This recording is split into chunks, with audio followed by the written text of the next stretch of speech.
All right, Lee Spiekerman is here, Speaker of the Media President. That you got that, Lee, right? That Democrats are playing this as a botched opportunity for the president.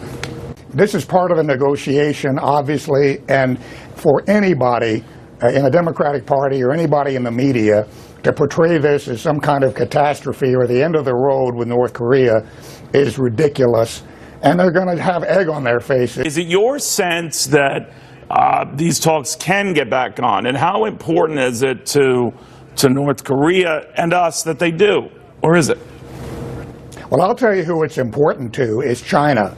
And frankly, what we need, the maximum pressure campaign, needs a whole additional dimension. The president should say, you know, I love you, President Xi, but if you don't get this straightened out and get them to denuclearize and get serious, the unthinkable is going to happen.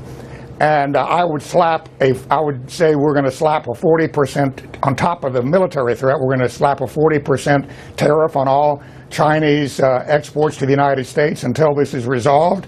We're going to sanction your largest banks that launder money for North Korea, meaning that they can't conduct business in dollar-denominated in dollars, which would be catastrophic for those banks and for the Chinese economy. You know, we've got to get serious and work this, in my opinion, through China, because I don't think North Korea really listens to us. They do listen to China, and we have a lot more cards to play there. We have a hell of a lot more leverage with China than we're currently using, and that's what it takes, and it's very, very important to them. And one reason they're not talking a lot right now is that this is happening at the very time that the president is discussing putting tariffs on imported cars, which I think is fantastic, by the way. We need to do that. I'm in favor of a 15% tariff on all imported goods, but for China, until this North Korean situation is resolved, it should be 40% if they don't step up and make a commitment to make that happen, and if we don't see real action. But Lee, do you think Americans would react positively to something that means the cost of the cars they're going to buy? Let's say they buy anything from abroad, a European model, a Japanese car, and it's 25% more, it's 40% more if you extend it to the degree you want. That's on their hide. Washington isn't paying that.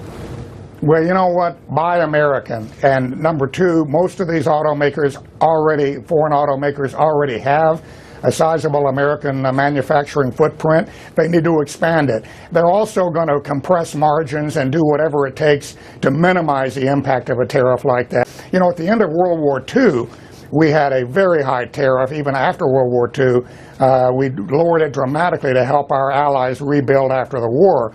And now we're way past that. And so we need the jobs, we need the revenue. There's no other way we're going to be able to raise the revenue that we need over the next 10 years unless we have a dramatic increase in income taxes or a politically impossible cut in entitlement programs and even discretionary spending. This is crucial for the revenue, and a 15% tariff by historic standards is very little, but it would yield $3 trillion in revenue for our government and enable us to make the income tax cuts that were just put in place. I don't know. You could make the same argument it could push us into a recession, right?